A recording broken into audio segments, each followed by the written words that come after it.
The room did not erupt when King Charles made the announcement. It froze. Prince William, usually composed even under the sharpest palace pressure, sat without a word as his father confirmed that Prince George would receive a historic title above every other young royal in the line. It was not just an honor, it was a signal, and for William, it landed like a thunderclap inside Windsor. Before we go deeper into what this really means for the royal family, make sure to subscribe so you don't miss a single update. Charles knew every person in that room understood the weight of what was coming. He did not soften his voice. He did not dress the moment in gentle family language. The king simply confirmed that George would be granted the title of Royal Guardian of the Crown's future, a ceremonial role meant to mark one young royal as the living symbol of the monarchy's next chapter. George sat still as those words settled around him, while William stared at his father as if he had heard something impossible. Catherine noticed the change before anyone else dared to react. She had seen William under pressure before, through crisis, grief, duty, and public storms.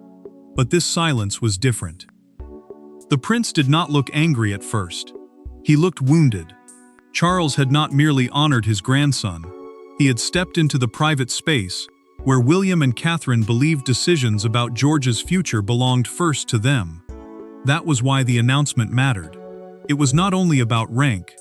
It was about control, fatherhood, and the quiet fear that the crown had reached for a child before his parents were ready to let go. Camilla remained motionless beside the king, watching the faces around the table with careful attention. She understood that Windsor gatherings were rarely simple when family and monarchy sat in the same room. A private Windsor gathering meant a closed royal meeting inside the castle, away from public cameras, where senior aides and palace advisors could witness decisions before the world ever heard them. That made the moment even sharper. Charles had chosen witnesses. William had expected a conversation. Then the king set a sealed folder beside George's chair. The gesture changed everything. The folder proved the title had not been born in that room. It had been prepared, shaped, and protected for weeks before William ever heard it spoken aloud. Catherine's eyes moved from the folder to George, and her concern deepened. The boy did not reach for it. He looked at his father first. A courtier quietly closed the door. That small sound made the room feel less like a celebration and more like a judgment. William remained speechless, but his silence no longer belonged to shock alone. It carried betrayal. Charles had given George a place above every other young royal of his generation, and in doing so, he had forced the future into the present. But the greatest silence in the room was not William's, it was George's, and what he did next changed the mood entirely. Prince George did not smile when the title was placed before him. He looked first at his grandfather, then at his father, and finally at Catherine, searching the faces around him for permission to feel proud, afraid, or both. In that small pause, the monarchy's future was no longer an idea written into history. It was a boy sitting at a table, suddenly carrying a burden too large for his age. George understood enough to know this was not an ordinary honor. He had been raised around ceremony, around careful words, around rooms where silence often meant more than applause. But this felt different. Charles had not simply praised him as a grandson. He had positioned him as the living answer to the monarchy's deepest fear. The fear that the future could look uncertain before it looked strong. The title made him more than the eldest child of William and Catherine. It made him a symbol of continuity, a reminder that the crown would move forward, no matter how fragile the family behind it had become. William felt that truth strike harder than anyone else. The prince had spent years trying to give George room to breathe before duty closed around him. He and Catherine had guarded their children from the harshest weight of royal destiny, careful not to let palace expectations steal too much too soon. That was why this moment cut so deeply. Charles believed he was protecting the institution from weakness. William believed his father had crossed into the sacred ground of parenthood. Catherine moved gently before the tension could swallow the room. She reached toward George's hand, not with celebration, but with quiet concern. The gesture said what she did not dare say aloud in front of Charles, Camilla, and the advisors watching every breath. Her son was not refusing the honor. He was trying to understand whether accepting it meant losing something else. And then, with a voice smaller than the title now resting before him, George asked Charles if this meant he had to stand apart from Charlotte and Louis. The question landed with devastating force. Charles did not answer immediately. William looked down, fighting the anger rising inside him, while Catherine's hand tightened around George's. Camilla noticed the controlled storm in the prince's face, and understood at once that the announcement had opened a wound, far older than this single day. It was not only about George. It was about fathers deciding futures before sons were ready to forgive them. The room remained still, but the damage was already moving. Charles had meant to strengthen the crown. Instead, he had exposed the cost of making a child carry history before childhood had finished protecting him. And hidden beneath this decision was a private incident, one moment that had convinced the king he could no longer wait. And to understand why Charles moved so suddenly, the story must return to the private moment that made him believe the monarchy could not wait. The decision did not begin with a document. It began with a glance. Weeks before the Windsor announcement, during a private royal ceremony, Charles watched George step forward, at a moment when no adult had told him to move. That single action stayed with the king. To others, it looked like instinct. To Charles, it looked like destiny answering before anyone dared to ask. Charles carried that moment with him, long after the ceremony ended. The king had seen countless royal events shaped by protocol, timing, and old expectation. But this one refused to leave him. During the St. George's Hall legacy ceremony, a young page had lost his place in the order of presentation, and for a few sharp seconds, confusion moved through the room like a warning. The ceremony was meant to honor continuity, and in plain terms, a legacy ceremony was a private royal occasion where family history, future duty, and symbolic roles were recognized before selected palace figures. Yet it nearly became an embarrassment, until George stepped forward with quiet instinct and guided the moment back into order. William saw it too, but the prince did not feel pride in the same way. He felt alarm. George had not moved because he was ready to carry more weight. He had moved because the adults around him had failed to protect the flow of the moment, and a child had sensed the pressure before anyone else acted. That difference mattered. To Charles, it proved composure. To William, it exposed danger. The same incident became two stories inside one family, and neither father nor son knew then how deeply those stories would collide. Catherine understood the cost, before the men began turning it into meaning. After the ceremony, she found George unsettled in a side room, trying to appear calm while his hands trembled. She did not praise him first. She comforted him. She reminded him that he had done nothing wrong, that helping did not mean he had to become older overnight. George listened, but the fear had already entered him. Success had arrived dressed as duty, and beneath it sat suffering no applause could erase. Charles later replayed the incident again and again. A senior aide, speaking through a documented private briefing prepared for the king, told him that George's action had settled the question. Those words gave the moment a terrible power. They turned a child's nervous courage into evidence. They pushed Charles toward the historic title, not as a sudden whim, but as a decision he believed history had demanded from him. Then William discovered the notes. The prince learned that details from the ceremony had been added to George's private royal file without his knowledge, and his silence began to harden. This was no longer about one title. It was about one vulnerable moment being used to prove readiness, while the boy at the center had been shaking when no one else was watching. That forgotten tremor in George's hands became the spark, and by the time William understood it, Charles had already crossed a line. When William finally faced Charles alone, the palace seemed to hold its breath. No aides stood between them. No courtiers softened the words. Just a father, a son, and the future king whose child had been placed at the center of a decision he did not control. William did not raise his voice at first. That made the confrontation even colder. William had asked for the private meeting because silence could no longer protect anyone. The prince had watched George become the center of a plan he had not approved, and every hour after the announcement made the wound deeper. Charles agreed to meet him away from the others, but the king did not arrive empty-handed. He kept the sealed title folder on the desk between them, as if the decision itself had taken a seat in the room. A title folder was the formal record holding the wording, purpose, and conditions of a royal honor, and in that moment, it felt less like paper and more like a wall. William looked at the folder before he looked at his father. Then he chose his words with painful control. George was his son before he was the crown symbol. The sentence struck Charles harder than an accusation. The monarch had expected resistance, perhaps anger, perhaps a demand for delay.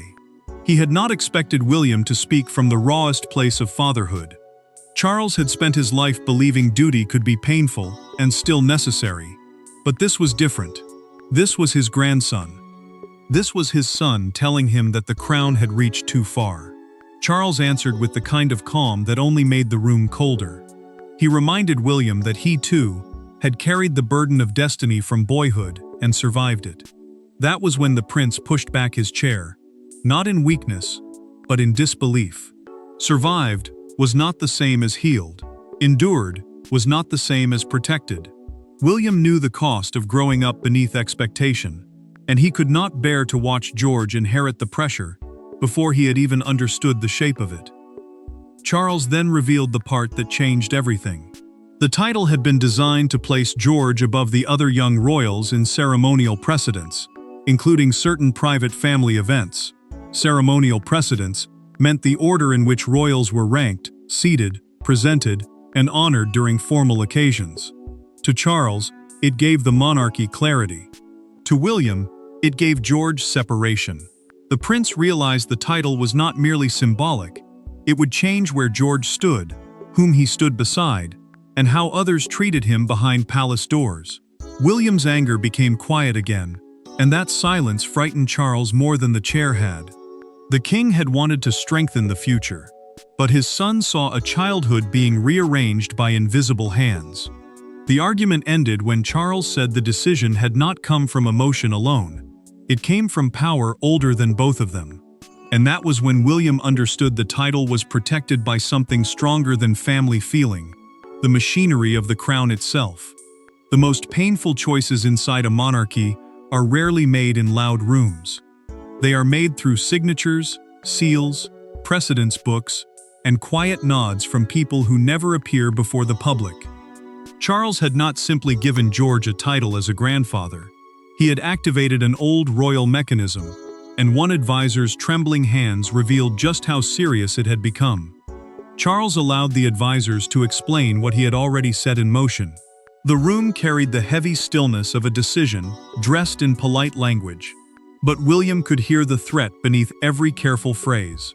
A rare sovereign privilege had been used, meaning the king had drawn on a personal power held by the monarch to shape certain symbolic roles inside the royal household.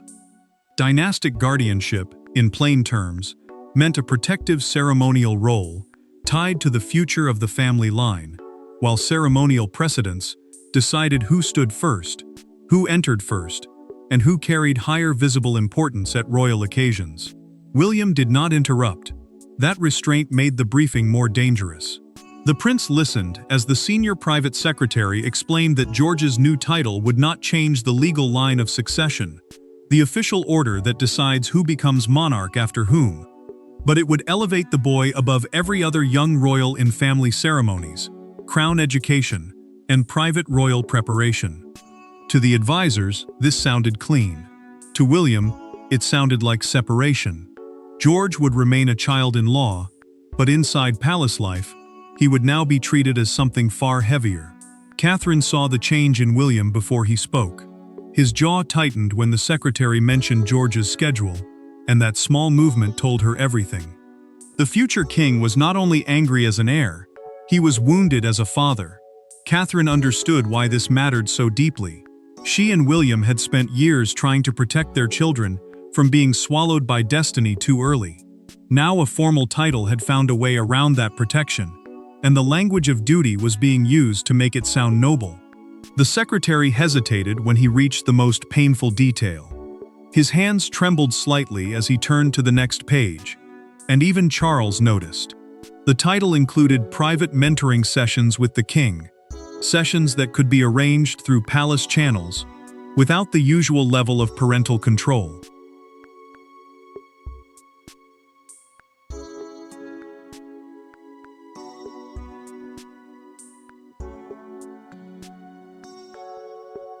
Charles believed this would prepare George with wisdom and strength. William heard something else. He heard the sound of his son being guided into a world where family permission could be softened, delayed, or quietly bypassed. Then came the locked page. Charles did not reach for it at first, but the room already knew it existed. That page listed future events, where George would be expected to stand beside the king before William, not as an insult to his father, but as proof of the title's power. The distinction did not comfort the prince. It wounded him more. Charles had wanted order. William saw distance. Catherine saw a child being pulled toward history by hands that claimed to be protecting him. The title had sounded ceremonial when Charles spoke it, but by the next morning, it began changing George's life in ways no one could ignore. The next morning, George woke not to celebration, but to instruction. A folded schedule waited beside his breakfast place, carrying the weight of a future he had not asked to accelerate. Catherine saw it first. William saw her expression before he saw the paper, and George, sitting between them, realized the title had followed him out of the ceremony and into his childhood. Catherine reached for the schedule with a stillness that made William look up at once. The page was not loud, yet it spoke with the force of command. George's first official morning under the title included a private briefing with Charles, followed by a ceremonial rehearsal, usually reserved for oldie heirs, preparing for future public duty. A private briefing meant a closed meeting where royal guidance was given away from public attention, while a ceremonial rehearsal was a practice session for formal duties before they happened. Those words sounded harmless on paper. In that room, they felt like the opening of a gate no one had agreed to unlock. William read the schedule slowly, and the silence around him darkened. He and Catherine had not approved this. They had not been asked how soon George should begin, how much he should carry, or whether the title should touch his daily life at all. That was why the paper mattered more than its simple wording. It proved the decision had already started moving through palace channels. It proved the crown could enter a family mourning before a father or mother had finished saying no. George watched them both with the careful fear of a child, trying to understand adult pain. Then he asked whether he had disappointed anyone by looking nervous. The question broke something in William. The prince's anger vanished for a moment, replaced by a softness almost too painful to hold. He moved beside George and told him, quietly but firmly, that the title did not own him. It did not decide who he loved, who he sat beside, or how quickly he had to become the person others expected him to be. Catherine lowered her eyes back to the schedule, and then she saw the line that changed everything. One event had been marked restricted family attendance.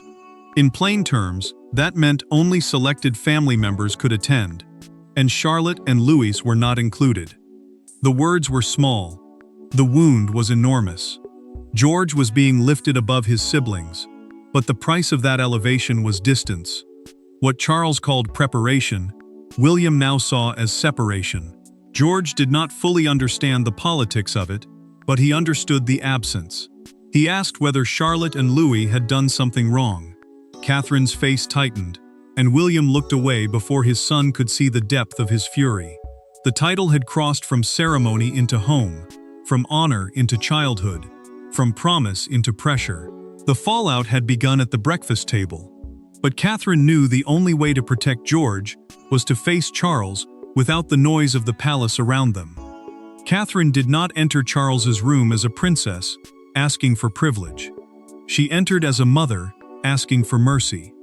There were no advisors present, no formal notes, No royal language to hide behind. Charles stood near the window while she placed George's schedule on the table.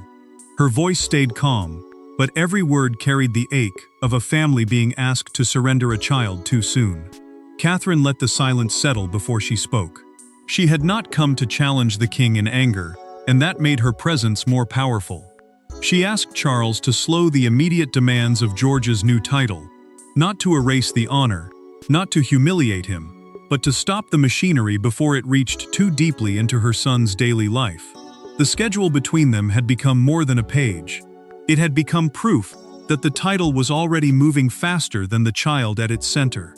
Charles listened without interrupting, and for the first time since the announcement, the monarch seemed to understand that confidence could not be forced into a boy through ceremony. Charles believed he had given George strength. That was the tragedy.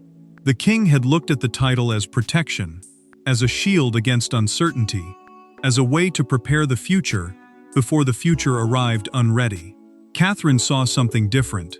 She saw a child waking to instructions, watching his siblings pushed to the side, wondering whether fear meant failure.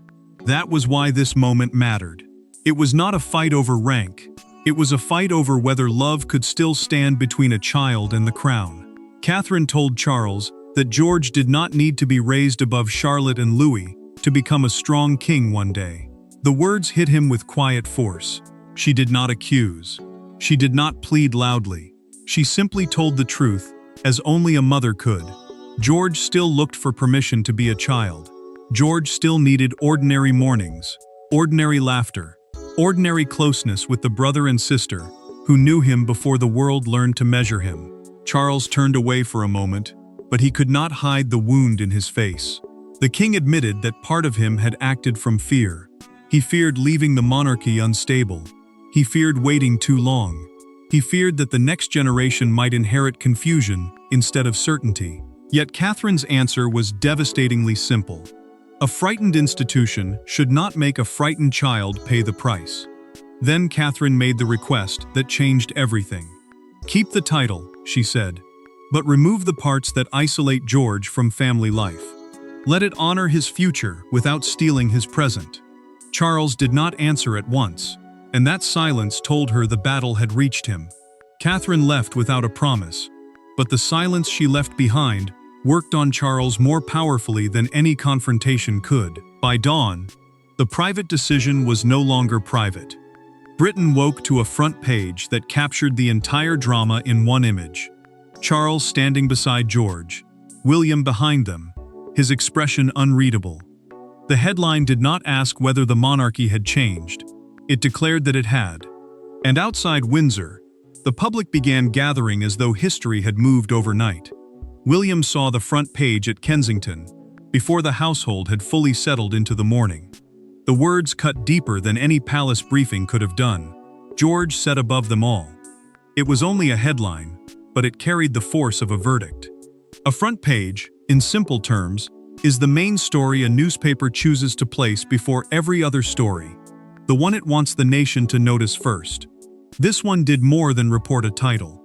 It turned George's childhood into a national argument, and William folded the paper slowly, as though closing it could somehow protect his son from what had already escaped.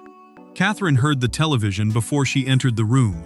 Broadcasters were calling Charles's decision the boldest family move of his reign, a phrase that made the title sound powerful and historic while ignoring the boy beneath it. George noticed his own name before anyone could distract him. Catherine saw his face change, and without a word, she turned the screen off. That single act carried more tenderness than any official statement. She was not hiding the truth from him. She was trying to stop the world from reaching him before his family could hold him steady. Charles received the same coverage with a different kind of pain. The king had expected debate, perhaps even admiration, but not this sharp divide between continuity and childhood. Continuity meant the unbroken survival of the monarchy from one generation to the next, and that was what Charles believed he had protected. Yet the public was now asking whether strength had come at too high a price. Outside Windsor Castle, crowds began to gather. Some cheered the idea of a clear future. Others held signs asking the palace to let George grow. The title had left the private rooms of Windsor and entered the heart of the nation. Camilla watched the reaction carefully, understanding that public feeling could harden faster than palace strategy. She knew Charles could survive criticism, but this was different, because George was involved. A royal commentator gave the moment its most painful phrase, calling the decision a crown placed on a child before the crown itself. The words spread quickly, because they captured what many felt but could not explain. The monarchy had gained a symbol, but the family had exposed a wound. William did not respond publicly. Catherine did not allow panic to guide her. Charles, however, understood that silence alone would not heal what had broken open. Under mounting pressure, the king began preparing one final private statement. Not for the nation, not for the press, but for the family, whose trust had been shaken. The world had spoken loudly, but the only verdict that mattered now had to be delivered inside the family itself. When the family gathered again, the second meeting felt nothing like the first. The shock had settled. The anger had cooled. What remained was something heavier: truth.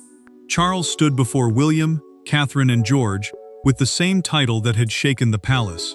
But this time, he did not hold it like a command.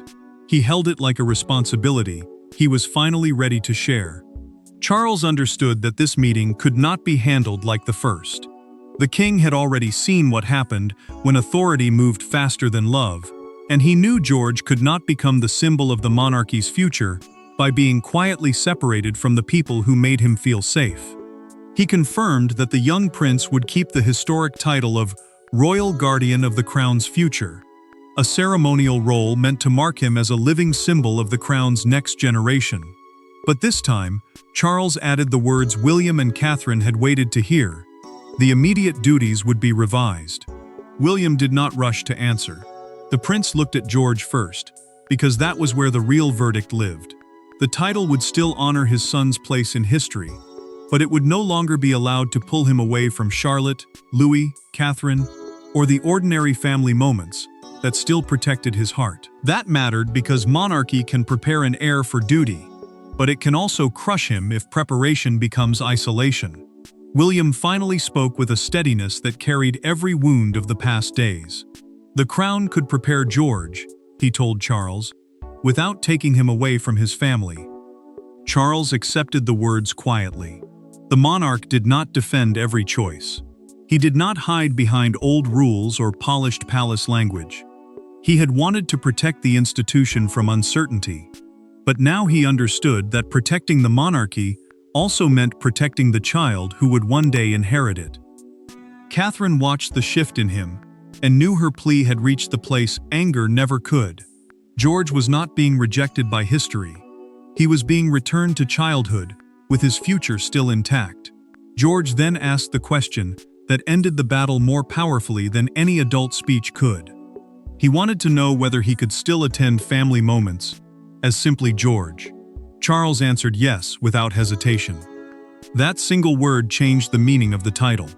The sealed folder was reopened, but no longer like a weapon of authority. It became a corrected promise between generations, a sign that duty could be shaped by love instead of fear. In the end, this moment proved something the palace had almost forgotten.